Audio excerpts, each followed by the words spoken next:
नमस्कार। Media prime के एक और विशेष अंक में आप सभी दर्शकों का बहुत बहुत स्वागत है। मैं हूं वसीम मिश्रा। शुरुआत करना चाहेंगे सबसे पहले हेडलाइंस के साथ। प्रधानमंत्री नरेंद्र मोदी ब्रुनेई और सिंगापुर के दौरे पर रवाना। ब्रुनेई दौरे पर सुल्तान के साथ द्विपक्षीय संबंधों पर करेंगे चर्चा। पीएम ने कहा दोनों देश भारत की एक्ट ईस्ट पॉलिसी और हिंद प्रशांत विजन के अहम साझेदार।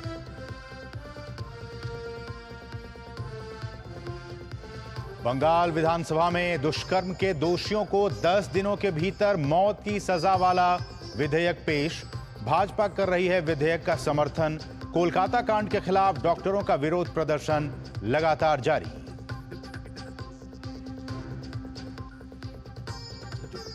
आर्थिक संकट से जूझ रहे हिमाचल प्रदेश में गहराया वेतन और पेंशन का संकट। अब तक 2 लाख कर्मचारियों और 1.5 लाख पेंशनर्स के खाते में नहीं आई है तनख्वाह। विपक्ष इस मुद्दे पर आज विधानसभा में लाएगा ध्यानाकर्षण प्रस्ताव।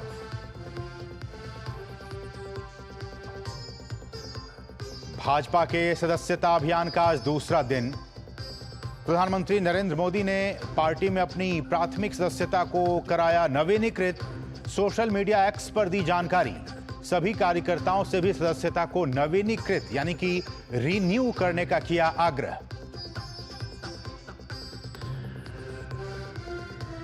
आंध्र प्रदेश और तेलंगाना में बारिश से जुड़ी घटनाओं में 33 लोगों की मौत। दोनों राज्यों में राहत और बचाव का काम जारी। महाराष्ट्र और गुजरात के कई क्षेत्रों में बारिश ने बढ़ाई लोगों की दिक्कतें। जम्मू कश्मीर के रियासी में आज स्कूल बंद।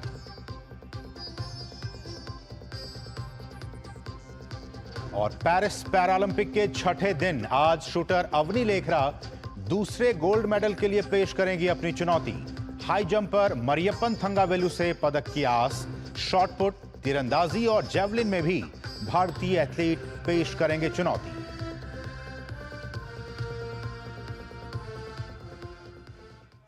और सबसे पहले बात करेंगे प्रधानमंत्री के ब्रुनेई दौरे की।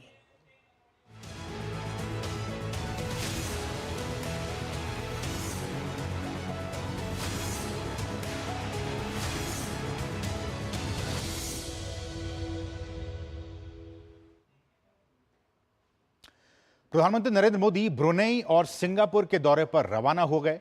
पीएम मोदी पहले चरण में ब्रुनेई पहुंचेंगे। पीएम मोदी ने विश्वास व्यक्त किया है कि ब्रुनेई और सिंगापुर की उनकी यात्रा से दोनों देशों के साथ और बड़े आसियान क्षेत्र में भारत की साझेदारी और भी मजबूत होगी।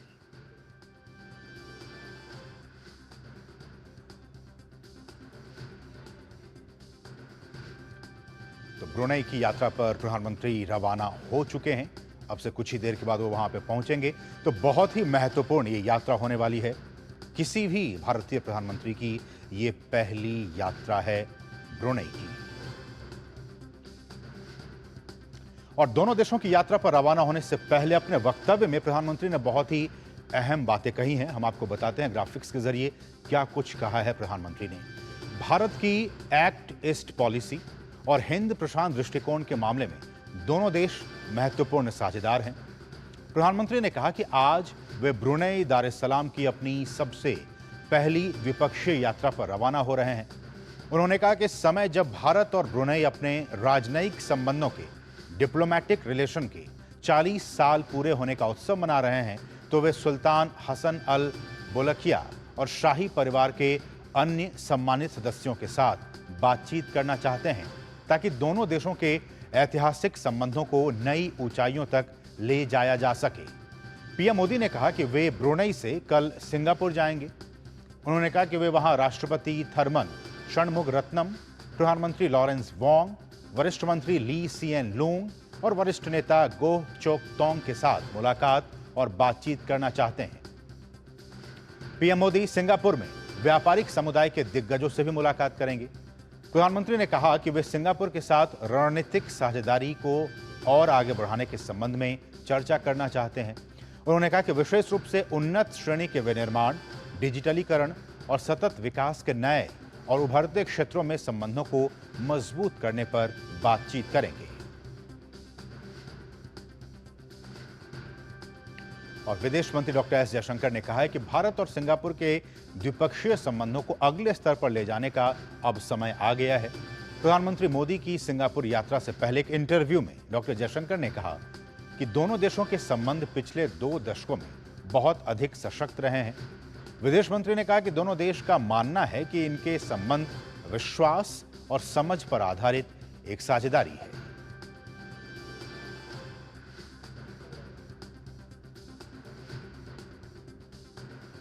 और हमारे साथ हमारी सहयोगी इस यात्रा को कवर करने के लिए वहां पे ग्राउंड जीरो पे ब्रुनेई में इस वक्त मौजूद हैं। हमारे साथ हमारी सहयोगी मुनमुन सेन वहां से मौजूद हैं। मुनमुन, जैसा कि हमने कहा कि साउथ ईस्ट एशिया का बहुत ही एक महत्वपूर्ण ये देश है, ऐसे में ये यात्रा किसी भी पीएम की ये फर्स्ट हिस्टोरिकल विजिट है। किस तरह से देखते हैं दोनों देशों के रिलेशनशिप को? जी असीम, आपका सवाल का मैं जवाब दूं उसके पहले मैं जो भारतीय मूल के लोग यहाँ इकट्ठा हुए हैं प्रधानमंत्री नरेंद्र मोदी का स्वागत करने के लिए, उनसे पूछ लेती हूँ उनको कैसा लग रहा है इस समय। जी बताइए, आप कैसे स्वागत करेंगे प्रधानमंत्री का? नमस्कार Modi ji, welcome to Brunei abode of peace. हम लोगों को बहुत ही एक्साइटेड वी आर। जी आप बताइए, आपको कैसा लग रहा है? नमस्ते, मैं नीलम हूँ। मैं आज बहुत खुश हूँ, बहुत खुशी की अनुभूति हो रही है। आज मोदी जी से मिलने का मौका मिलेगा। आप पहले मिली है मोदी जी से? नहीं, फर्स्ट टाइम मिल रही है और मैं अपने आप को बहुत ही लकी समझती हूँ कि मुझे ये चांस मिला है। इतने बार सबसे फर्स्ट टाइम ब्रुनेई में एक इंडियन प्राइम मिनिस्टर आ रहे हैं, जिससे पता चलता है कि उनका कहते हैं सभी जगह में अपना इंडिया का नाम रोशन कर रहे हैं वो। जी आप बताइए कि कैसे स्वागत करेंगे आप प्रधानमंत्री का? हम तो बहुत अच्छी तरह से स्वागत करेंगे। बहुत उम्मीदें रखे हैं कि अच्छी तरह जाए इनके फ्रेंडशिप ब्रुनेई के साथ, और ये हम पहली बार देख रहे हैं कि कोई हमारे मुल्क से 1-to-1 आए हैं। We looking very forward to it. बहुत अच्छा लग रहा है। आपको लगता है कि भारत के पासपोर्ट की वैल्यू अब बढ़ गई है पिछले 10 साल में? हाँ जी, मोदी जी के आने के बाद उनके इतने अच्छे जिन्होंने स्टेप उठाए हैं, उनसे हमें लगता है कि हमारा इंडिया और भी आगे चला गया है इन 10 सालों में।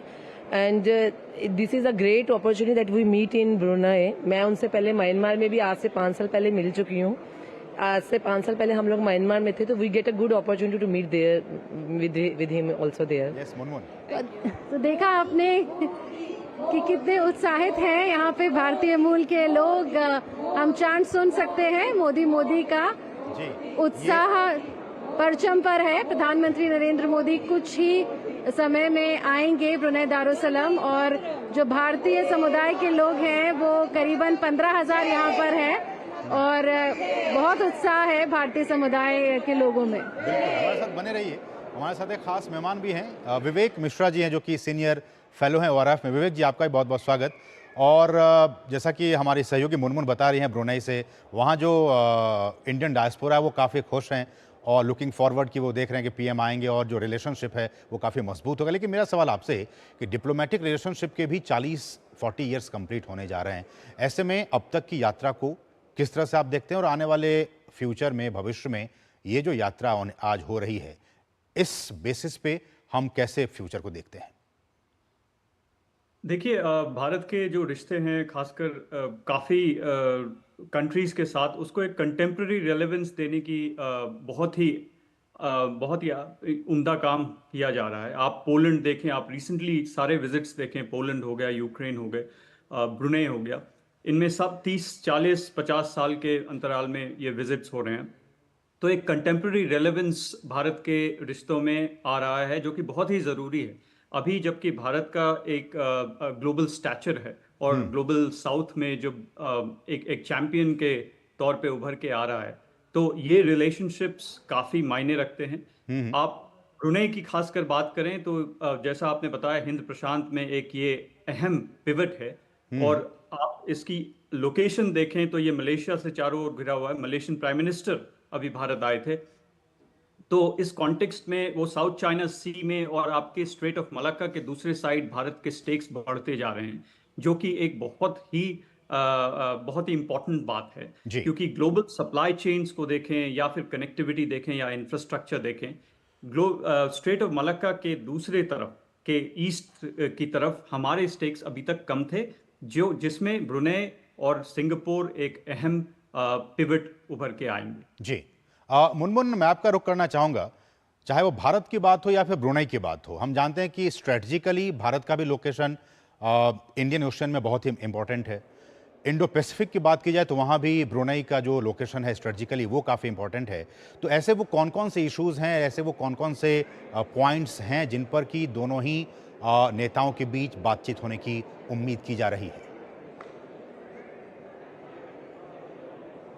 जी बिल्कुल, आपने सही कहा। अगर हम ब्रुनेई दारुसलाम की बात करें तो ये एक centre of Indo Pacific circle में है, क्योंकि इसके आजू बाजू जो देश हैं वो हैं इंडोनेशिया, मलेशिया, सिंगापुर, फिलीपींस और वियतनाम। तो ये स्ट्रेटेजिकली लोकेटेड है, साउथ चाइना सी के कोस्ट पर है। और हम जानते हैं कि चीन का क्या रवैया रहा है कई ऐसे देशों की तरफ जो अपने मैरिटाइम क्लेम्स असर्ट करते हैं। ब्रुनेई उसमें से नहीं है। ब्रुनेई अपने क्लेम्स असर्ट नहीं करता, वो उस तरीके से टेक ऑन नहीं करता है चीन को। एक साइलेंट क्लेमेंट है साउथ चाइना सी का, अपने जो उनका एक्सक्लूसिव इकोनॉमिक जोन के बॉर्डर्स हैं वो मानते जरूर हैं, लेकिन पीसफुली इस चीज को वो डील करते हैं, ज्यादा चीन से अग्रेसिव होके जैसे बाकी देश हैं वो इस इशू को उठाते हैं, वैसे उस तरीके से ब्रुनेई नहीं उठाता। लेकिन क्योंकि इस रीजन में स्ट्रेटेजिकली लोकेटेड है, ऑयल और गैस रिजर्व्स काफी ज्यादा हैं, सारी जो इकोनॉमी है वो इसी पे बेस्ड है, उनके जो सारे इंपोर्ट रेवेन्यूज हैं वो इसी से आते हैं। तो ये एक रीजन है कि इकोनॉमिक पॉइंट ऑफ व्यू से और स्ट्रेटेजिक पॉइंट ऑफ व्यू से ये बहुत इंपॉर्टेंट है। उसके अलावा जो यहाँ के शोर्स हैं, यहाँ पे जो हमारे नौसेना जहाज हैं, जो इंडियन नेवल शिप्स हैं, जो कोस्ट गार्ड शिप्स हैं, वो आती रहती हैं। ये कम से कम 2006 से सिलसिला चल रहा है। INS राणा हो या INS कुलिश हो, ये तब आए। उसके बाद इस साल भी हमने देखा कि INS किल्टन और जो कोस्ट गार्ड शिप है समुद्र पहरेदार वो आया। ऐसे यहाँ से भी विजिट्स होते हैं। तो इसमें क्या होता है, इंटरऑपरेबिलिटी की बात होती है, मैरिटाइम सेफ्टी, सिक्योरिटी, सागर का विजन, बेस्ट प्रैक्टिसेस का एक्सचेंज होना, अगर ट्रेनिंग की जरूरत है तो वो होना। तो अगर हम रीजनल पॉइंट ऑफ व्यू से देखें तो इस लिहाज से ये जो रिश्ते हैं ये काफी महत्वपूर्ण है। बिल्कुल विवेक, चाहे वो लुक ईस्ट पॉलिसी की बात हो और लुक ईस्ट के बाद हम एक्ट ईस्ट पॉलिसी की बात कर रहे हैं, तो एक्ट ईस्ट पॉलिसी के उस फ्रेमवर्क में ब्रुनेई का जो इंपॉर्टेंस है उसको आप कैसे देखते हैं? और जैसा कि मुनमुन कह रहे हैं कि एनर्जी सिक्योरिटी, चूंकि हम बहुत जो हाइड्रोकार्बन्स हैं, जो एनर्जी बास्केट्स में से बहुत सारी चीज़ें जो हैं वो हम इंपोर्ट करते हैं, तो उस लिहाज से ब्रुनेई हमारा कितना इम्पोर्टेंट एक पार्टनर हो जाता है? ब्रुनेई काफ़ी इंपॉर्टेंट एक पार्टनर उभर के आ सकता है, क्योंकि आप देखेंगे कि आसियान सेंट्रलिटी की हम हमेशा बात करते हैं हिंद प्रशांत स्ट्रैटेजी में, उसके बीचों बीच ब्रुनेई खड़ा है। इसीलिए हमारे रिलेशनशिप, जब आप अमेरिकन इनिशिएटिव को ले लें, जो कि जैसे कि PGII हो गया, PQI, partnership for quality infrastructure, इन सब में अगर आप देखें तो ब्रुनेई का एक बहुत ही खासा महत्व हो सकता है आगे अगले एक दशक में। और इंडिया के इंटरेस्ट, भारत के इंटरेस्ट के हिसाब से आपको एनर्जी इंटरेस्ट, जबकि आप कार्बन एनर्जी पे आप ज्यादा डिपेंडेंट नहीं होना चाहते हैं, तो diversification is an important strategy. उस डिवर्सिफिकेशन स्ट्रैटेजी में ब्रुनेई का एक अलग ही महत्व है, क्योंकि अब जैसा हाइड्रोकार्बन्स में काफी स्ट्रॉन्ग है। और एक रीजनल विजन है ब्रुनेई की, जो ववासन 2035 है। उसमें एक रीजनल कनेक्टिविटी की बात की गई है, इंपॉर्टेंट नॉन अलाइंड पार्टनर्स से रिश्ते बनाने की बात की गई है, उसमें भारत उभर के आएगा। तो एक लॉन्ग टर्म विजन भी है जो रीजनल है और एक्स्ट्रा रीजनल है, उसमें भारत और ब्रुनेई के रिश्ते काफी मजबूत हो सकते हैं। ठीक है। अब मुनमुन, मेरा सवाल आपसे ये होगा कि जैसा कि हम कहते हैं कि जो ब्रुनेई है वो भारत के लिए बहुत ही इंपॉर्टेंट एक कंट्री है, ब्रुनेई के लिहाज से देखा जाए, चूंकि आप वहां पे मौजूद हैं, ब्रुनेई किस तरह से, उसका क्या एक विजन है इंडिया के प्रति, भारत के प्रति, यहाँ की सरकार के प्रति, यहाँ के लोगों के प्रति, क्या कुछ उनके इंटरेस्ट है इंडिया के प्रति? जी, एक तो जो इंपोर्ट्स हैं, यहाँ पे जो इंपोर्ट्स हो रहे हैं भारत से, वो दिखाता है थोड़ा बहुत कि किस तरीके का इंटरेस्ट है। भारत यहाँ पर ऑटोमोबाइल्स भेजता है, ट्रांसपोर्ट मशीनरी भेजता है, खाने के पदार्थ काफी भेजता है, यहाँ पे राइस आता है, स्पाइसेस आते हैं। तो एक तो ये एस्पेक्ट हो गया। दूसरा ये है कि यहाँ पर जो काफी सारे लोग काम करते हैं वो भारतीय है। आपको ये समझना होगा कि ये सिर्फ 5000 स्क्वायर किलोमीटर के साइज का देश है, तो बहुत छोटा देश है, और यहाँ पर अगर हम जनसंख्या की बात करें तो 5 लाख से भी कम है। अब यहाँ पे 14,000 से 15,000 भारतीय मूल के लोग हैं, जो 50% से ज्यादा हैं वो अनस्किल्ड लेबर में हैं, सेमी स्किल्ड लेबर में हैं, और वो कंस्ट्रक्शन में अपना योगदान देते हैं, वो ऑयल एंड गैस इंडस्ट्रीज में अपना योगदान देते हैं, वो रिटेल बिजनेस में अपना योगदान देते हैं, वो टेक्सटाइल्स में अपना योगदान देते हैं। और धीरे धीरे जो इंडियन प्रोफेशनल्स हैं, चाहे वो डॉक्टर्स हों, चाहे वो इंजीनियर्स हों, चाहे वो IT एक्सपर्ट्स हों, चाहे वो टीचर्स हों, उनका भी योगदान बढ़ता जा रहा है और उनको बहुत ज्यादा रिस्पेक्ट दी जा रही है यहाँ पे। मैं कुछ दिन पहले मैंने प्रवासी भारतीय सम्मान अवार्डी हैं यहाँ पे नजीर अहमद जी, उनसे बात करी तो उन्होंने मुझे बताया कि वो कैसे अपना बिजनेस एंटरप्राइज चला रहे हैं और काफी सारे भारतीयों को वो यहाँ पर एम्प्लॉय कर रहे हैं। तो बेसिकली यहाँ पे जो इकोनॉमी है वो एक तरीके से जो भारत के लोग हैं उन्होंने उस इकोनॉमी के लिए काफी कुछ कंट्रीब्यूट किया है। तो अगर हम ब्रुनेई के दृष्टिकोण से देखें तो एक तो जो भारतीय है उनका कंट्रीब्यूशन है, उसके अलावा जिस तरीके का सामान ब्रुनेई हमसे इंपोर्ट करता है वो जरूरी है। तीसरा ये है कि ब्रुनेई एक आसियान मेंबर स्टेट है, वो चाहता है कि हम और आसियान क्लोज आए, क्योंकि हमने देखा कि 3 साल 2012 से लेकर 2015 तक जो ब्रुनेई दारुसलाम है वो कोऑर्डिनेटर था आसियान में भारत के लिए। तो उसने भी अपना एक रोल अदा किया है आसियान और भारत को क्लोज लाने में। और इसके पहले भी हम जानते हैं कि जो दोनों देश के नेतृत्व हैं वो मिले हैं, चाहे वो 2014 में हो, चाहे वो 17 में हो, फिर 18 में हो, और फिर 2021 में एक वर्चुअल समिट हुई थी 18वीं इंडिया आसियान समिट, वो हो, चाहे हम यहाँ के जो सुल्तान है सुल्तान हाजी उनका प्रेजेंस हो 26 जनवरी 2018 की रिपब्लिक डे परेड में। तो एक हिस्टोरिकल टाइज रहे हैं, कल्चरल टाइज रहे हैं, सिविलाइजेशनल टाइज रहे हैं, एक पॉलिटिकल अंडरस्टैंडिंग है। दोनों देश चाहते हैं कि उनके रिश्ते और प्रगाढ़ हुए, इसलिए शायद प्रधानमंत्री नरेंद्र मोदी अपनी पहली द्विपक्षीय यात्रा के लिए यहाँ आ रहे हैं। सिर्फ उनकी पहली ये द्विपक्षीय यात्रा नहीं है, लेकिन भारत के किसी भी प्रधानमंत्री की द्विपक्षीय यात्रा है। हाँ, वो मल्टीलैटरल विजिट के लिए पहले के प्रधानमंत्री आए हैं, लेकिन अगर हम द्विपक्षीय पर्सपेक्टिव से देखें तो ये पहला है। चलिए, बहुत बहुत शुक्रिया मुनमुन इन तमाम ताज़ा अपडेट्स को ब्रुनेई से हम तक पहुंचाने के लिए, और विवेक मिश्रा आपका भी बहुत बहुत शुक्रिया इन तमाम पर्सपेक्टिव को हमें समझाने के लिए। आप दोनों का बहुत बहुत शुक्रिया। बढ़ेंगे आगे, यहाँ रुके एक बहुत ही छोटे से ब्रेक के लिए। आप देखते रहिए DD न्यूज़। छोटे किसानों की शक्ति, कोऑपरेटिव की शक्ति और भारतीय नस्ले पशुओं की शक्ति मिलकर एक अलग ही ताकत बनती है। इस ताकत को बढ़ाने और डेयरी के विकास में जुड़े पशुपालकों, तकनीशियनों व डेयरी सहकारी समितियों को प्रोत्साहित करने के उद्देश्य से पशुपालन एवं डेयरी विभाग दे रहा है राष्ट्रीय गोपाल रत्न पुरस्कार, जिसमें इस बार से पूर्वोत्तर क्षेत्र को भी शामिल किया जा रहा है। आवेदन के लिए awards.gov.in पर जाएं या अपने नजदीकी कॉमन सर्विस सेंटर, पशु चिकित्सालय या पशुपालन और डेयरी विभाग से संपर्क करें। आवेदन 15 सितंबर 2024 तक। सुरक्षा की गारंटी हर चीज में जरूरी है, चाहे वो मुश्किल स्टंट हो या अच्छी फसल। इसलिए ले आइए IIL के ट्रैक्टर ब्रांड का शिनबार, जो देता है सुंडी और ट्रिप से सुरक्षा की गारंटी। बात जब पीढ़ियों के लिए बनने वाले घर की हो तो जिम्मेदारी बड़ी हो जाती है। गैलेंट समझता है ये जिम्मेदारी। अब MM रिब्स के साथ गैलेंट एडवांस TMT रीबार, निर्माण का रियल हीरो। तरफ बात करेंगे पश्चिम बंगाल की। पश्चिम बंगाल सरकार ने विधानसभा में अपराजिता महिला एवं बाल पश्चिम बंगाल आपराधिक कानून संशोधन विधेयक को पेश कर दिया है। पेश होने के साथ इस पर चर्चा शुरू हो गई है। यह विधेयक RG कर हॉस्पिटल के एक महिला डॉक्टर के साथ बलात्कार और फिर हत्या के खिलाफ देशव्यापी विरोध प्रदर्शन के बीच राज्य सरकार द्वारा लाया गया है। बीजेपी ने भी इस विधेयक को समर्थन देने की बात कही है।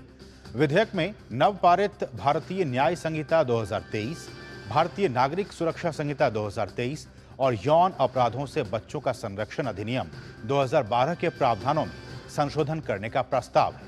इस बिल में दोषियों के लिए 10 दिन में फांसी का प्रावधान है। नए राज्य विधेयक में न केवल बलात्कारियों के लिए मृत्युदंड का प्रस्ताव है, बल्कि यौन अपराधों के लिए सुनवाई के एक निश्चित अवधि के भीतर पूरा करने का भी प्रावधान होगा। विधेयक में बलात्कार की सभी घटनाओं को हत्या के बराबर माने जाने का प्रावधान है। साथ ही विधेयक में किसी भी बलात्कार के लिए आजीवन कारावास या मौत की सजा होगी। पीड़िता के जीवित होने पर आजीवन कारावास और अगर पीड़िता की मृत्यु हो जाती है या फिर अपाहिज हो जाती है तो मृत्यु दंड दिया जाएगा। विधेयक में फैसला कम से कम समय में दिए जाने का भी प्रस्ताव है, जिसमें पर्याप्त निर्णायक सबूतों वाले मामलों में अपराध की तारीख से 15 दिनों के भीतर फैसला सुनाए जाने का प्रावधान है। साथ ही यदि पुलिस स्टेशन के प्रभारी अधिकारी द्वारा दर्ज की गई जानकारी की तारीख से 21 दिनों की अवधि के भीतर जांच पूरी करना संभव नहीं है तो उस अवधि को 15 दिनों से अधिक नहीं बढ़ाया जा सकता है। बलात्कार और हत्या के मामलों में मृत्युदंड के अलावा अपराधी के परिवार पर भारी जुर्माना लगाने का प्रावधान होगा। हालांकि कानूनी विशेषज्ञों के मुताबिक केवल विधानसभा में विधेयक को पारित करना पर्याप्त नहीं होगा और चूंकि इस संबंध में केंद्रीय कानूनों में कुछ प्रावधानों में संशोधन का प्रस्ताव है, इसलिए इसे राष्ट्रपति की सहमति की आवश्यकता होगी। दरअसल पश्चिम बंगाल में महिला ट्रेनी डॉक्टर की हत्या और रेप मामले के बाद पश्चिम बंगाल सरकार ने विधानसभा का विशेष सत्र बुलाया है। आज इस विशेष सत्र का दूसरा दिन है।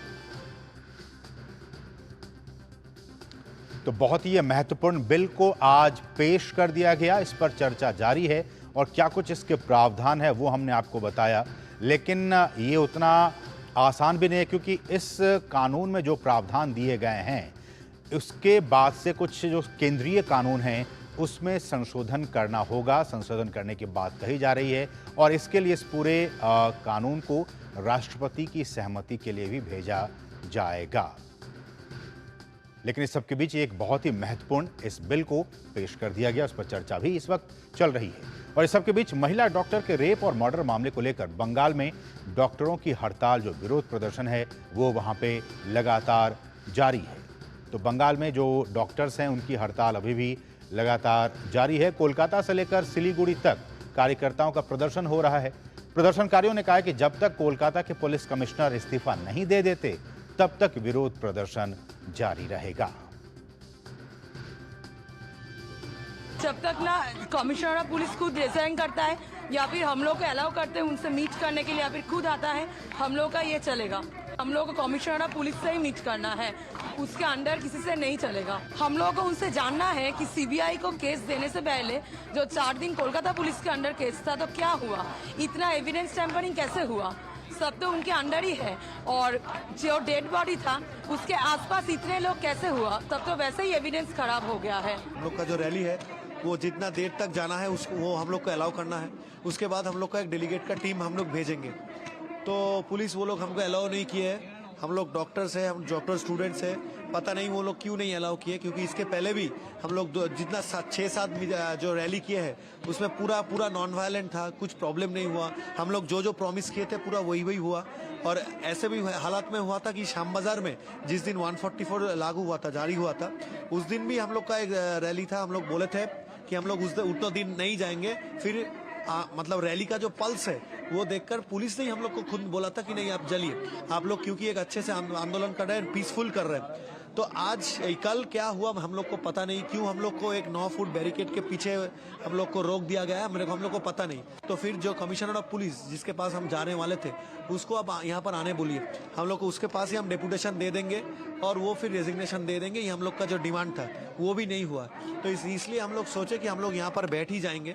जितना देर तक हम लोग का ये डिमांड पूरा नहीं होता है हम लोग यहीं पर बैठ जाते हैं। जब तक हम लोगों को आगे नहीं बढ़ने देगा, जब तक इधर आगे बढ़ना है और नहीं तो सीपी को यहाँ पे आके उनका डिपुटेशन लेना पड़ेगा, और अगर सीपी नहीं आए तो वहां से उसको रिजाइन करना पड़ेगा। और इस सब के बीच सीबीआई ने कई दिनों की पूछताछ के बाद कल कोलकाता के इस आरजीकर मेडिकल कॉलेज के पूर्व प्रिंसिपल डॉक्टर संदीप घोष और अन्य 3 लोगों को भ्रष्टाचार के मामले में गिरफ्तार कर लिया। आज उनकी कोर्ट में पेशी हो सकती है।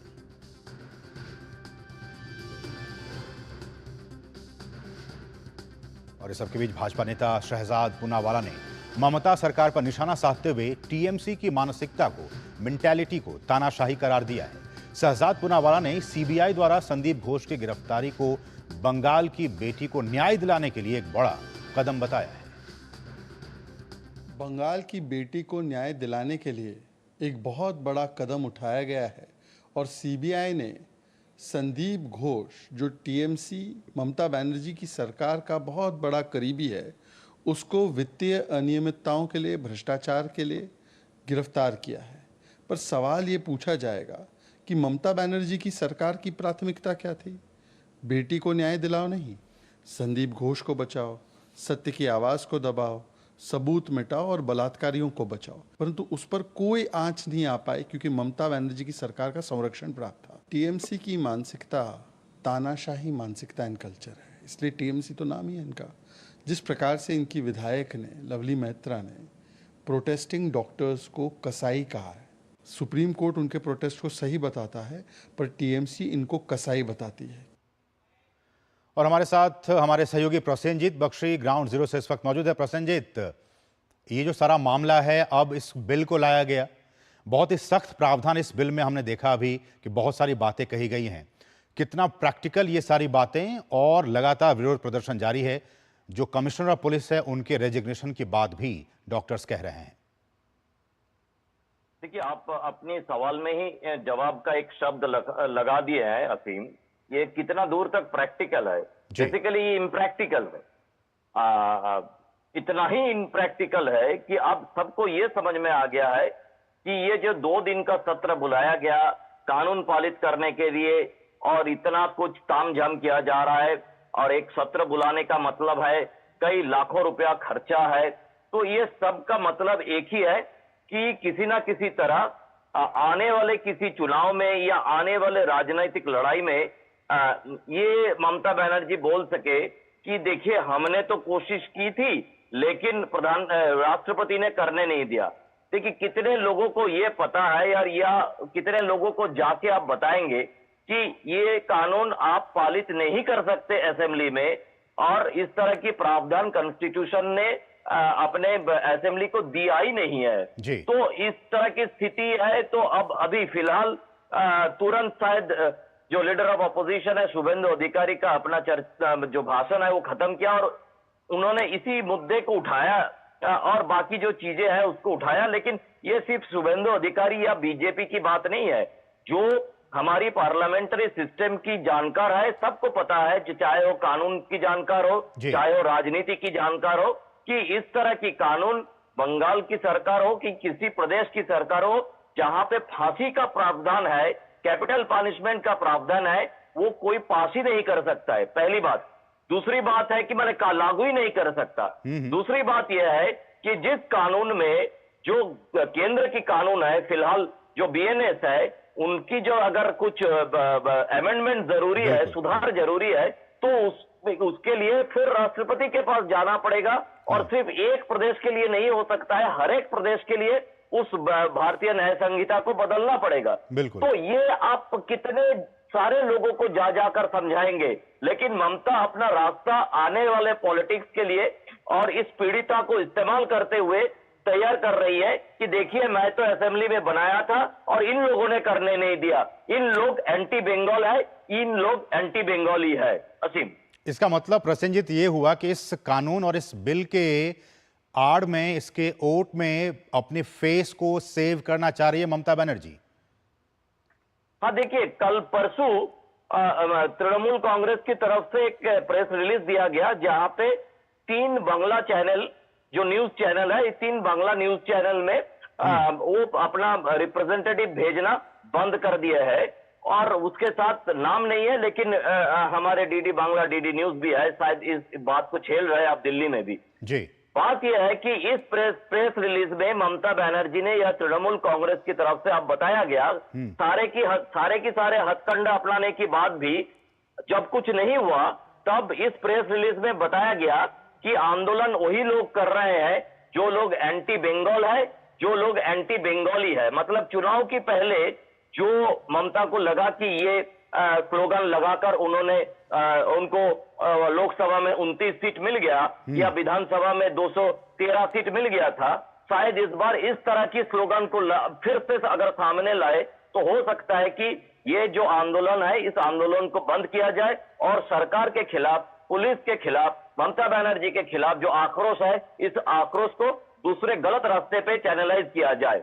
तो मतलब ये पूरी तरह से ममता बनर्जी की एक राजनीतिक रणकौशल है। और इसमें और एक बात बता दूं, हमें इंतजार है कि यहाँ पे चीफ मिनिस्टर ममता बनर्जी जो असेंबली में अपनी बात रखेंगे वो किस हिसाब से रखेंगे, चीफ मिनिस्टर के हिसाब से रखेंगे या हेल्थ मिनिस्टर के हिसाब से रखेंगे या होम मिनिस्टर के हिसाब से रखेंगे, ये भी एक देखने लायक बात है। असीम, बिल्कुल अहम जिम्मेदारी, अहम पोर्टफोलियो खुद ममता बनर्जी के पास है और जैसा कि आप सही कह रहे हैं कि वो जब जवाब देंगी तो किस हैसियत से सदन के भीतर जवाब देंगे। बहुत बहुत शुक्रिया प्रसेनजीत, समय इतना ही है आपका। बहुत बहुत शुक्रिया इन तमाम ताज़ा अपडेट्स को कोलकाता से हम तक पहुंचाने के लिए। बढ़ेंगे आगे और अब बात करेंगे हिमाचल की बदहाली की। आर्थिक संकट से घिरी हिमाचल सरकार को इस महीने अपने कर्मचारियों के वेतन का भुगतान करना भी मुश्किल लग रहा है। इसकी वजह से कर्मचारियों की सैलरी और जो पेंशनर्स हैं उनके पेंशन को 5 तारीख तक रोक दिया गया है, जिसे लेकर सरकार विपक्ष के निशाने पर आ गया है। इस रिपोर्ट को देखिए।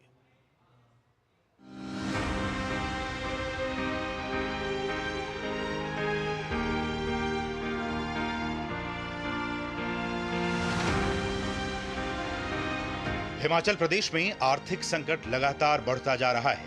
इस महीने कर्मचारियों के वेतन का भुगतान न किए जाने को लेकर जानकारी सामने आई है। इतिहास में ऐसा पहली बार हुआ है जब प्रदेश में सरकारी कर्मचारियों और पेंशनरों को उनके वेतन और पेंशन का भुगतान 1 तारीख को नहीं हो पाया है। 2 तारीख तक कर्मचारी और पेंशनर अपने अपने भुगतान का इंतजार करते रहे, लेकिन शाम तक किसी भी तरह का भुगतान न होने से कर्मचारियों में नाराजगी नजर आई है। सोमवार को विधानसभा में भी ये मुद्दा उठाया गया था, लेकिन इस पर कोई खास फैसला नहीं हो पाया। प्रदेश का आर्थिक संकट के दौर में से गुजर रहा है। सैलरी 1 तारीख को ही कर्मचारियों को और पेंशनर्स को पेंशन मिल जाती है, लेकिन बहुत लंबे समय, मुझे याद नहीं पहले कब ऐसा हुआ है, जबकि 2 तारीख होने के बावजूद भी अभी तक कर्मचारियों को सैलरी नहीं मिल पाई और जो पेंशनर्स हैं, पेंशनर्स को पेंशन नहीं मिल पाई। हिमाचल प्रदेश में सरकार पर कर्मचारियों और पेंशनरों का करीब करीब 10,000 करोड़ रुपए बकाया है। इसके साथ इस महीने कर्मचारियों के वेतन का भुगतान न होने के पीछे लगातार बढ़ रहे कर्ज और कर्ज के ऊपर बढ़ रहा ब्याज माना जा रहा है। सरकार के मुताबिक महीने की 5 तारीख को कर्मचारियों को उनके वेतन का भुगतान किया जाएगा, लेकिन कर्मचारी इसे लेकर नाराज हैं। प्रदेश में ओपीएस बहाली की घोषणा को लेकर सरकार पर वित्तीय बोझ बढ़ा है, जिसकी वजह से अब सरकार को कर्मचारियों का वेतन चुकाना भी मुश्किल लग रहा है। इधर सरकार पर इस वक्त करीब 85,000 से 90,000 करोड़ रुपए का कर्ज है और इस वित्त वर्ष के आखिर तक ये कर्ज 95,000 से 1 लाख करोड़ रुपए तक पहुंच सकता है। इसे लेकर विपक्ष सरकार पर हमलावर है। सारे विषयों पर 67 के तहत जो है चर्चा हिमाचल की आर्थिक स्थिति पर भी हो और उसके साथ साथ में विधानसभा में जो स्पीकर के संदर्भ में दिया उसको भी गंभीरता से लिया जाए। ये गंभीर विषय दोनों है। जो खटाखट करने वाली जो बात कही थी राहुल गांधी ने, जो गारंटियों की, उसका जो है पर्दाफाश हो गया हिमाचल प्रदेश में। और इस बात को लेकर के हम हरियाणा में बात करने भी जा रहे हैं, जम्मू कश्मीर में भी बात करने जाएंगे। आने वाले समय में पूरे देश के सामने हिमाचल की जो स्थिति के कारण जो है राजनीतिक स्थितियां बड़ी स्पष्ट हो जाएगी। बाकी राज्यों में जिस तरह से खटाखट करके झूठे वादे किए जाते हैं, झूठी गारंटी देते हैं। इससे पहले मुख्यमंत्री सुखविंदर सिंह सुक्खू प्रदेश में किसी भी आर्थिक संकट को नकार चुके हैं। उन्होंने कहा था कि सरकार पर कोई वित्तीय संकट नहीं है और सरकार कड़े फैसले लेकर आने वाले वक्त में प्रदेश को एक मजबूत राज्य बनाने की दिशा में काम कर रही है। तो इस प्रकार बोलना कि फाइनेंशियल क्राइसिस है, ऐसा कोई बात नहीं है। और मैं आपको स्पष्ट कहना चाहता हूँ, ये अपने आप को डिसिप्लिन करने के लिए हमने किया है। और जो खर्चे हैं वो खर्चे भी करने पड़ते हैं। अगर हम खर्चे नहीं करेंगे तो कैपिटल एक्सपेंडिचर ही नहीं होगा। मैं जो भी काम कर रहा हूँ वो 2027 में हिमाचल प्रदेश आत्मनिर्भर कैसे बने और 2032 में हिमाचल प्रदेश हिंदुस्तान का सबसे समृद्धशाली और अमीर राज्य बने। एक तरफ मुख्यमंत्री किसी भी तरह का आर्थिक संकट होने से इनकार कर रहे हैं और दूसरी तरफ कर्मचारियों का वेतन रोके जाने और पेंशनरों की पेंशन रोके जाने के पीछे आर्थिक बदहाली का हवाला भी दे रहे हैं। इसी मामले को लेकर विरोधी सरकार को घेर रहे हैं और इसके लिए कांग्रेस के चुनावी वादों को जिम्मेदार ठहरा रहे हैं, जिसकी वजह से प्रदेश आर्थिक कंगाली की ओर बढ़ रहा है। धर्म प्रकाश की रिपोर्ट, डीडी न्यूज शिमला। और हमारे साथ हमारे सहयोगी धर्म प्रकाश इस वक्त जुड़ चुके हैं। आप देख सकते हैं धर्म प्रकाश, सबसे बड़ा सवाल, कब तक आएगी सैलरी?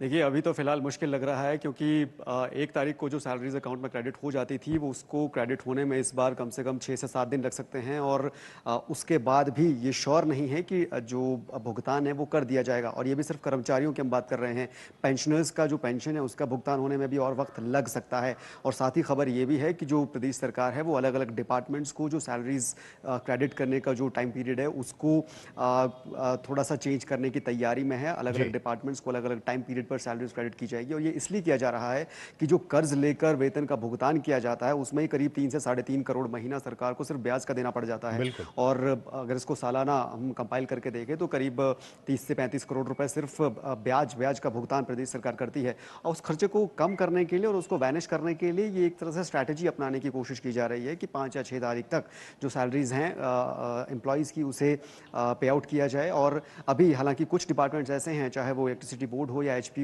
या फिर नगर निगम के जो कर्मचारी हैं, उनमें कुछ सेक्शंस में जो सैलरीज हैं वो दे दी गई हैं, लेकिन बाकी ओवरऑल जो स्टेट गवर्नमेंट के करीब 2 से 2.25 लाख एम्प्लॉयज़ हैं उनको सैलरीज क्रेडिट होने में अभी इंतज़ार कम से कम 2 या 3 दिन का करना पड़ सकता है। साथ ही जो पेंशनर्स हैं उसके लिए भी अभी थोड़ा इंतज़ार पेंशनर्स को करना पड़ेगा। अभी के इस दौर में ये ज़्यादा सुर्खियों में इसलिए भी है क्योंकि प्रदेश में ऐसा शायद ही पहली बार हुआ है कि जो गवर्नमेंट एम्प्लॉयज़ हैं उनकी सैलरीज क्रेडिट होने में टाइम लग रहा है। 1 तारीख को अमूमन सैलरीज क्रेडिट कर दी जाती हैं, लेकिन इस बार इसमें वक्त लग रहा है। और इसके ऐसे दौर में जब प्रदेश सरकार पर ऑलरेडी आर्थिक संकट में होने के आरोप लग रहे हैं, सवाल उठ रहे हैं, ऐसे दौर में एम्प्लॉयज़ की सैलरीज को डिले करना सरकार पर कहीं ना कहीं फाइनेंशियल मिसमैनेजमेंट के जो आशंका है उसको ही मजबूत कर रहा है। और विपक्ष तो इसे लेकर लगातार सरकार पर सवाल उठा ही रहा है। ऐसे में धन प्रकाश, सबसे बड़ा दूसरा सवाल यही कि ऐसी स्थिति आखिर कैसे आ गई कि सरकार के पास इतने पैसे भी नहीं है कि वो अपने कर्मचारियों को जो तनख्वाह है, जो पेंशन है वो दे सके। आई ये स्थिति कैसे आई? देखिए, ये स्थिति बहुत पहले से आ चुकी थी, इसको बस टालने की कोशिश की जा रही थी। जब सरकार सत्ता में आई थी, कांग्रेस ने जब चुनावी वादे किए थे तो जाहिर तौर पर उसी वक्त जो पॉलिटिकल एनालिस्ट हैं वो ये कहने लग गए थे कि अगर इन सब चुनावी वादों को पूरा करना पड़ जाए तो प्रदेश सरकार में एक बहुत बड़े अमाउंट, बहुत बड़े फंड की ज़रूरत पड़ेगी जो सरकार के पास नहीं है। और क्योंकि हिमाचल एक पहाड़ी राज्य है, रेवेन्यू के रिसोर्सेज यहाँ पर बहुत लिमिटेड हैं, तो ऐसे में गवर्नमेंट को अपने फंड्स जो हैं वो काफ़ी सोच समझ कर इस्तेमाल करने की ज़रूरत रहती है। OPS बहाली का जब मुद्दा उठा चुनाव से पहले भी, आपको याद होगा, तो कांग्रेस एकमात्र ऐसी पार्टी थी जिसने OPS बहाली को चुनावी हथियार बनाया, चुनावी जरिया बनाया। और उसी जरिए के बदौलत प्रदेश में कांग्रेस सत्ता में आई। लेकिन सत्ता में आने के बाद शायद उन्हें यह समझ आया कि इतना भी आसान नहीं है, क्योंकि सिर्फ एक सेगमेंट को जो वादा उन्होंने किया है उसको बनाए रखने के लिए बाकी सेगमेंट्स को अगर आप बायकॉट करते हैं तो उससे कहीं ना कहीं गलत मैसेज आता है। अब कर्मचारी वर्ग 2016 का जो 6 पे कमीशन है उसके एरियर्स का इंतजार कर रहा है, और उस एरियर के इंतजार को तो छोड़िए, अभी आप प्रेजेंट जो सैलरीज हैं वो भी क्रेडिट नहीं कर पा रहे हैं। तो जाहिर तौर पर सवाल तो उठते हैं। लेकिन मूलतः जो कारण की आप बात कर रहे हैं वो कारण वही है जो चुनावी 10 गारंटियां दी गई थी। उसमें चाहे महिलाओं को 1,500 मासिक जो आर्थिक सहायता हो वो देना हो, पहली कैबिनेट बैठक में 1 लाख नौकरियां जनरेट करना हो, या फिर दूध की खरीद हो, गोबर की खरीद हो, इस तरह के कई चुनावी वादे प्रदेश सरकार कांग्रेस ने उस वक्त किए थे। लेकिन उनको फुलफिल करने के लिए अब जिस तरह की मुश्किलें सरकार के पास आ रही है वो शायद कांग्रेस ने सोचा नहीं होगा। इसके अलावा कुछ कड़े फैसले, अभी मुख्यमंत्री की साउंड बाइट जो हम सुन रहे थे वो कह रहे हैं कि कड़े फैसले लिए जा रहे हैं और 2027 तक हिमाचल को एक समृद्ध राज्य बनाने की दिशा में वो चल रहे हैं। लेकिन अभी के दौर में जो फाइनेंशियल स्टेट से प्रदेश गुजर रहा है उसमें अगर सुधार नहीं होता तो 85,000 का अभी का 86,000 करोड़ का अभी का कर्ज इस फाइनेंशियल ईयर के खत्म होते होते 1 लाख करोड़ तक पहुंच सकता है। और ऐसे में सिर्फ कर्ज चुकाने के लिए प्रदेश का हर नागरिक इस वक्त करीब 1.25 लाख से 1.5 लाख तक के कर्ज में है ऑन एन एवरेज अगर हम बात करें, तो उसको खत्म करने के लिए काफ़ी मुश्किल दौर से सरकार को गुजरना पड़ेगा और एक फाइनेंशियल मैनेजमेंट को थोड़ा स्ट्रॉन्ग करने की जरूरत पड़ेगी, जिसमें अभी के जो स्टेप्स गवर्नमेंट उठा रही है उसमें तो ऐसा नहीं लगता कि बहुत जल्दी स्थिति सुधरने वाली है। चलिए, तो फाइनेंशियल क्राइसिस से इस वक्त हिमाचल प्रदेश की सरकार जूझ रही है। बहुत बहुत शुक्रिया धर्म प्रकाश, इन तमाम ताज़ा अपडेट्स को शिमला से हम तक पहुंचाने के लिए बहुत बहुत शुक्रिया। बढ़ेंगे आगे, यहाँ रुकें एक और छोटे से ब्रेक के लिए। आप देखते रहिए DD न्यूज़।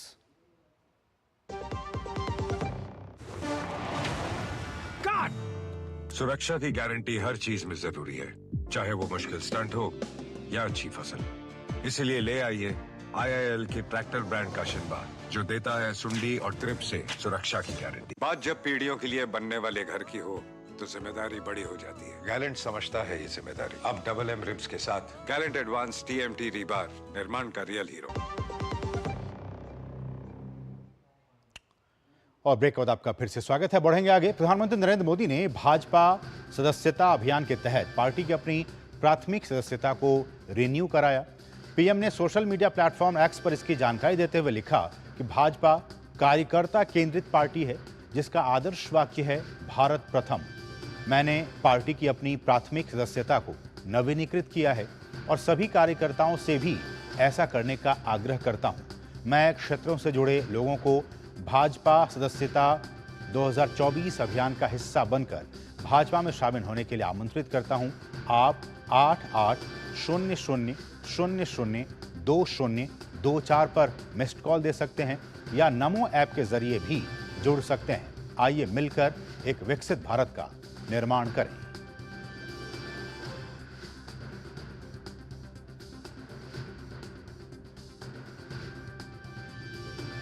और भाजपा के सदस्यता अभियान का आज दूसरा दिन है।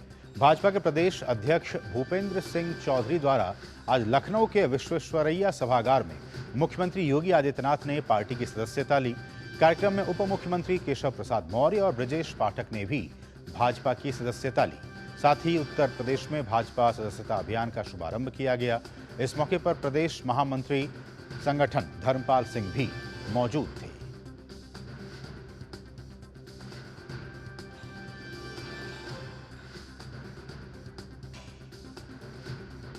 वहीं त्रिपुरा में भी आज से बीजेपी का सदस्यता अभियान शुरू हो चुका है। मुख्यमंत्री माणिक साहा ने अभियान की शुरुआत की। सदस्यता अभियान को लेकर उन्होंने बताया कि पूरे देश में 10 करोड़ लोगों को सदस्यता दिलाने का लक्ष्य रखा गया है। अकेले त्रिपुरा में 12 लाख लोगों को सदस्य बनाने का लक्ष्य रखा गया है। देखिए, कल यशस्वी प्रधानमंत्री नरेंद्र मोदी जी सदस्यता अभियान का जो कार्यक्रम हमारा 2024 में हम लोग लिए हैं वो उन्होंने शुरू किए हैं और आज राज्य में हमारे राज्य में आज शुरू हुआ। इस बार जो टारगेट है सर्वभारतीय स्तर में अभी फर्स्ट फेज में 10 करोड़ प्लस टारगेट है। उसके बाद फिर से वो धीरे धीरे होता रहेगा, क्योंकि आप जानते हैं लास्ट टाइम हम लोग जो लेटेस्ट जो सदस्यता अभियान में मिला है वहाँ सर्वभारतीय स्तर में अबाउट 18 करोड़। तो इस बार 10 प्लस फर्स्ट फेज में वो धीरे धीरे और आगे बढ़ेगा और डबल होगा। ये त्रिपुरा में हम लोग का टारगेट लिए हैं 12 लाख, तो ये भी मैं समझता हूँ ये होगा। और वहीं भारतीय जनता पार्टी के सदस्यता अभियान के दूसरे दिन गोवा के मुख्यमंत्री प्रमोद सावंत और प्रदेश अध्यक्ष सदानंद तनावड़े और केंद्रीय मंत्री श्रीपद नाइक समेत कई कार्यकर्ताओं ने सदस्यता ली। इस अभियान को लेकर भाजपा कार्यकर्ताओं में खासा उत्साह है। इस मौके पर प्रमोद सावंत ने कहा कि मुझे उम्मीद है कि गोवा के 50% मतदाता भाजपा के प्राथमिक सदस्य के रूप में जुड़ेंगे और हम कार्यकर्ताओं के प्रयास से अपना लक्ष्य जरूर पूरा करेंगे। गोवा प्रदेश के प्रदेश कार्यालय में मैं, मेरे साथ में हमारे पार्टी के अध्यक्ष सदानंद तनावड़े, हमारे पार्टी के वरिष्ठ नेता श्रीपद नाइक, केंद्रीय मंत्री और बाकी पार्टी के सभी सीनियर जूनियर सभी कार्यकर्ता, आज हमने इसका लॉन्चिंग गोवा के भारतीय जनता पार्टी के ऑफिस में किया है। एक बड़ा उत्साह है। नेशन फर्स्ट, द्वितीय party, third me, on this तत्व पर भारतीय जनता पार्टी के सभी सदस्य बन रहे हैं। इस देश का माननीय मोदी जी का जो सपना विकसित भारत, ये सपना साकार करने के लिए हर एक कार्यकर्ता भारतीय जनता पार्टी को जुड़ना चाहता है। और उत्तराखंड के मुख्यमंत्री पुष्कर सिंह धामी ने देहरादून स्थित भाजपा प्रदेश कार्यालय में भाजपा सदस्यता अभियान में हिस्सा लिया। इस मौके पर सीएम ने कहा कि सदस्यता अभियान हमारा संगठन पर्व भी है।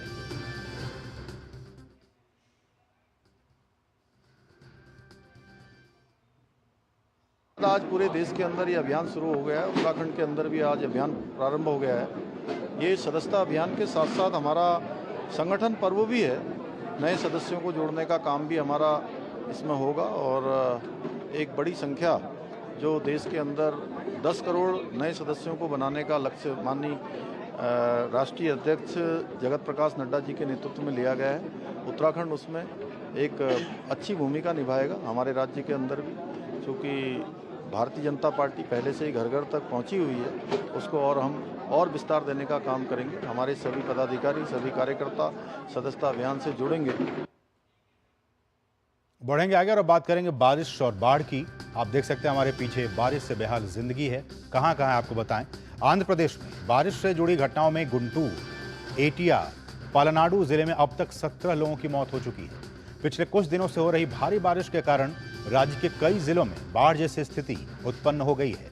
भारी बारिश और बाढ़ से राज्य भर में 4 लाख से अधिक लोग प्रभावित हैं। प्रशासन द्वारा कुल 163 राहत शिविर लगाए गए हैं। गुंटूर, एटीआर, पालनाडु और विजयवाड़ा के लोगों को निचले इलाकों से सुरक्षित जगहों पर पहुंचाया गया है। इस बीच भारतीय वायुसेना ने विजयवाड़ा के बाढ़ प्रभावित इलाकों में राहत अभियान चलाया। विजयवाड़ा में राहत कार्यों में सहायता के लिए 2 इल्यूशन 76 और C-130 सहित 4 विमान देश के विभिन्न हिस्सों से एनडीआरएफ टीमों और राहत सामग्री लेकर आए हैं। और वहां भारी बारिश के कारण आंध्र प्रदेश में जनजीवन बुरी तरह से प्रभावित हुआ है। एनडीआरएफ की टीम विजयवाड़ा के बाढ़ प्रभावित क्षेत्रों में राहत सामग्री उपलब्ध करा रही है। एनडीआरएफ ने केंद्रीय बलों और जिला अधिकारियों के साथ मिलकर प्रभावित क्षेत्रों में हेलीकॉप्टरों के जरिए भोजन, पानी और दूसरी जरूरी चीजें उपलब्ध कराई हैं।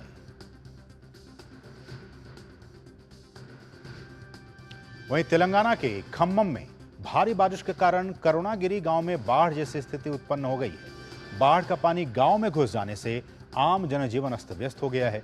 वहीं राज्य भर में भारी बारिश से जुड़ी घटनाओं में अब तक 16 लोगों की मौत हो गई है और कई लोगों के बह जाने की आशंका है। राज्य भर में 110 राहत शिविर लगाए गए और 4000 से अधिक बाढ़ पीड़ितों को सुरक्षित जगहों पर विस्थापित किया गया। भारी बारिश के कारण 5000 करोड़ से ज्यादा की संपत्ति का नुकसान हुआ है।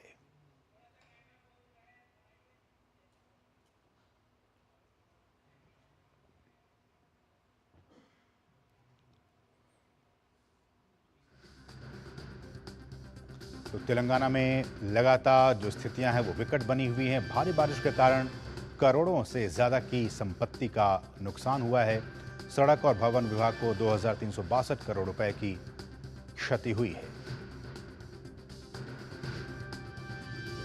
तो बारिश और बाढ़ से आंध्र प्रदेश और तेलंगाना में स्थितियां बहुत ही खराब हो चुकी हैं। बढ़ेंगे और अब बात करेंगे खेल जगत की कुछ अहम खबरों की।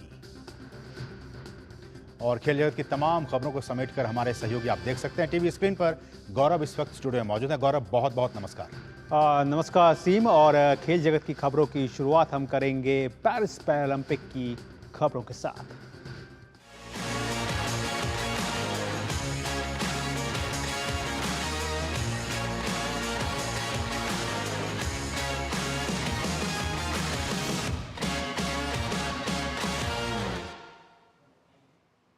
तो पेरिस पैरालंपिक खेलों में भारतीय खिलाड़ियों का शानदार प्रदर्शन जारी है और भारतीय दल ने अब तक 15 मेडल जो हैं वो अपने नाम कर लिए हैं।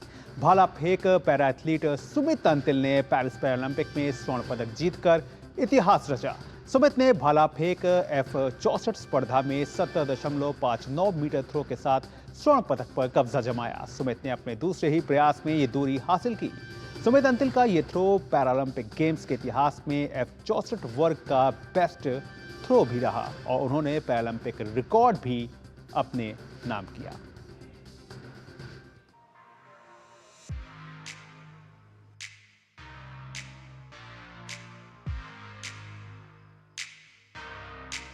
भारतीय जैवलिन थ्रोअर सुमित अंतिल ने एक बार फिर देश के लिए स्वर्णिम उपलब्धि हासिल की है। पेरिस पैरालंपिक में सुमित ने उम्मीद के अनुरूप प्रदर्शन करते हुए स्वर्ण पदक जीतने में सफलता पाई। टोक्यो पैरालंपिक में सुमित अंतिल ने जैवलिन में भारत को गोल्ड मेडल दिलाकर इतिहास रचा था और अब पेरिस पैरालंपिक में भी वह अपने कारनामे को दोहराने में कामयाब रहे। सुमित ने इस बार पैरालंपिक रिकॉर्ड भी तोड़ने में सफलता पाई। F64 जैवलिन थ्रो के फाइनल में सुमित अंतिल का दबदबा देखने को मिला। सुमित अंतिल ने पहले ही प्रयास में 69.11 मीटर के साथ पैरालंपिक रिकॉर्ड तोड़ दिया। इसके बाद दूसरे प्रयास में उन्होंने पैरालंपिक रिकॉर्ड को और बेहतर करते हुए जैवलिन को 70.59 मीटर दूर फेंकने में सफलता पाई। ये उनका सर्वश्रेष्ठ प्रयास रहा और इसी दूरी के साथ लगातार दूसरे पैरालंपिक में स्वर्ण पदक अपने नाम किया। राष्ट्रपति द्रौपदी मुर्मू ने सुमित की सफलता पर उन्हें बधाई दी है। उन्होंने लिखा, मैं सुमित अंतिल को पेरिस 2024 पैरालंपिक में पुरुषों की भाला फेंक स्पर्धा में स्वर्ण पदक जीतने पर हार्दिक बधाई देती हूँ। अपने 2 लगातार पैरालंपिक स्वर्ण पदकों और रिकॉर्ड प्रदर्शन की बदौलत सुमित खिलाड़ियों के विशिष्ट क्लब में शामिल हो गए हैं। उनकी उत्कृष्ट उपलब्धियों से आने वाले समय में युवाओं को भी काफी प्रेरणा मिलेगी। वहीं पीएम मोदी ने भी सुमित को बधाई देते हुए एक्स पर पोस्ट किया, सुमित का असाधारण प्रदर्शन, पुरुषों की जैवलिन F64 स्पर्धा में स्वर्ण जीतने के लिए उन्हें बधाई। उन्होंने असाधारण निरंतरता और उत्कृष्टता दिखाई है। उनके आगामी प्रयासों के लिए शुभकामनाएं। केंद्रीय खेल मंत्री मनसुख मांडविया ने सुमित को उनकी शानदार उपलब्धि के लिए बधाई देते हुए सोशल मीडिया पर लिखा, भारत के लिए स्वर्णिम गौरव। आपने पेरिस पैरालंपिक में पुरुषों की भाला फेंक F64 स्पर्धा में अविश्वसनीय जीत के साथ अपने खिताब का बचाव करके देश को गौरवान्वित किया है। आपकी अथक लगन, दृढ़ निश्चय और कभी हार न मानने की भावना ने जीत के इस पल को जीवंत कर दिया है। आप लाखों लोगों के लिए एक आइकन बन गए हैं, जो दिखाता है कि कड़ी मेहनत से कुछ भी संभव है। चमकते रहो चैंपियन। हरियाणा के सोनीपत निवासी सुमित के लिए मौजूदा साल अभी तक का यादगार रहा है। सुमित ने इसी साल पैरा वर्ल्ड चैंपियनशिप में 69.50 मीटर भाला फेंककर गोल्ड अपने नाम किया था। F64 जैवलिन थ्रो का वर्ल्ड रिकॉर्ड भी सुमित के ही नाम है। उन्होंने पिछले एशियाई पैरा खेलों में 73.29 मीटर की दूरी हासिल की थी। Sports desk, DD news. तो वाकई सुमित अंतिल का शानदार प्रदर्शन जो है वो देखने को मिला है। वहीं पेरिस पैरालंपिक में बैडमिंटन के पुरुष एकल SL4 फाइनल में सुहास यतिराज को रजत पदक से संतोष करना पड़ा। सुहास को फाइनल मुकाबले में गत चैंपियन लूका मजूर से 9-21, 13-21 से हारने के बाद रजत पदक मिला। बता दें कि सुहास 2007 बैच के IAS अधिकारी हैं। 41 साल के सुहास 3 साल पहले भी फ्रांस के लुकास मजूर से टोक्यो पैरालंपिक के फाइनल जो है वहां पर भी उन्हें हार मिली थी। वहीं युवा भारतीय शटलर नित्या सुमिति सिवान को पदक जीतने में कामयाबी मिली। नित्या ने कांस्य पदक के लिए खेले गए मुकाबले में इंडोनेशिया की रीना मार्लिना को 21-14, 21-16 से हराया। वहीं पेरिस पैरालंपिक के तीरंदाजी स्पर्धा में भारत की शीतल देवी और राकेश कुमार ने कांस्य पदक जीत लिया। पहली बार पैरालंपिक में हिस्सा ले रही 17 साल की तीरंदाज शीतल देवी ने अपने जोड़ीदार राकेश कुमार के साथ mix team compound open event में कांस्य पदक पर निशाना साधा। भारतीय जोड़ी ने कांस्य पदक के रोमांचक मैच में इटली की जोड़ी को हराया।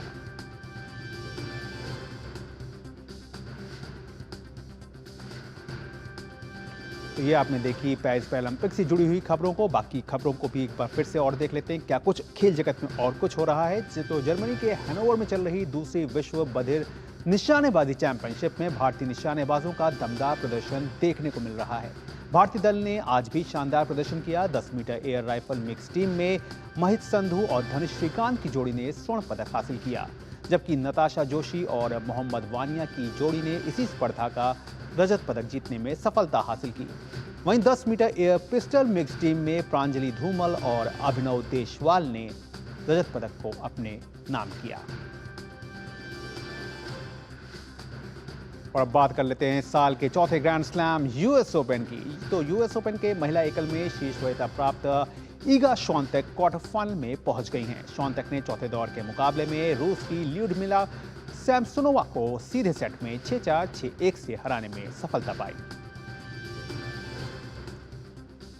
महिला एकल में ही छठी वरीयता प्राप्त जेसिका पैगुला भी क्वार्टर फाइनल में पहुंचने में सफल रहीं। उन्होंने चौथे दौर में रूस की डायना श्राइटर को 6-4, 6-2 से शिकस्त दी।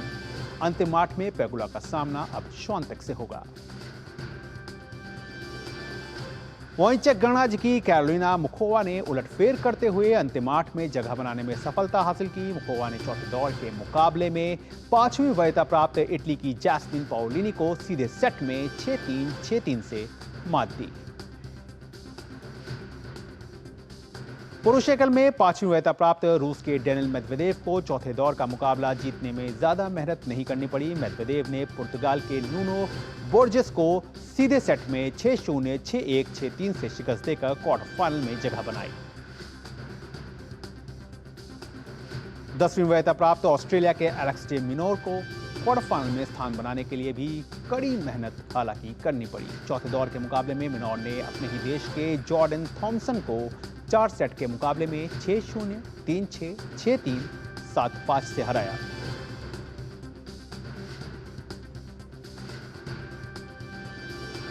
तो असीम, ये थी पेरिस पैरालंपिक से जुड़ी हुई तमाम खबरें, जहां पे आपने देखा कि पेरिस पैरालंपिक में भारतीय खिलाड़ियों का जो है वो शानदार प्रदर्शन जारी है और अब तक 15 मेडल आ चुके हैं। इसके अलावा विश्व बधिर निशानेबाजी की जो चैंपियनशिप रही उसमें भी भारतीय खिलाड़ी जो हैं वो दमदार निशाना जो है वो लगा रहे हैं। बिल्कुल, परचम लहरा रहे हैं गौरव। बहुत बहुत शुक्रिया इन तमाम ताज़ा अपडेट्स को हम तक पहुंचाने के लिए। गौरव, आपका बहुत बहुत शुक्रिया। बढ़ेंगे आगे। एक पेड़ मां के नाम, इस अभियान के तहत देश भर में वृक्षारोपण में एक बहुत बड़ी उपलब्धि हासिल की गई है। केंद्रीय पर्यावरण, वन और जलवायु परिवर्तन मंत्री भूपेंद्र यादव ने बताया कि इस अभियान के तहत पूरे देश में 52 करोड़ से ज्यादा पौधे लगाए गए हैं। एक पेड़ मां के नाम इस अभियान की शुरुआत पीएम मोदी ने इस साल 5 जून को विश्व पर्यावरण दिवस के मौके पर की थी। प्रधानमंत्री ने सभी से इस पहल के जरिए रहने लायक एक बेहतर धरती के निर्माण और सतत विकास में योगदान देने का आग्रह किया था। तो इस खबर के साथ ही मिड डे प्राइम के आज के संग में बस इतना ही। मुझे और हमारी पूरी टीम को दीजिए अनुमति। नमस्कार।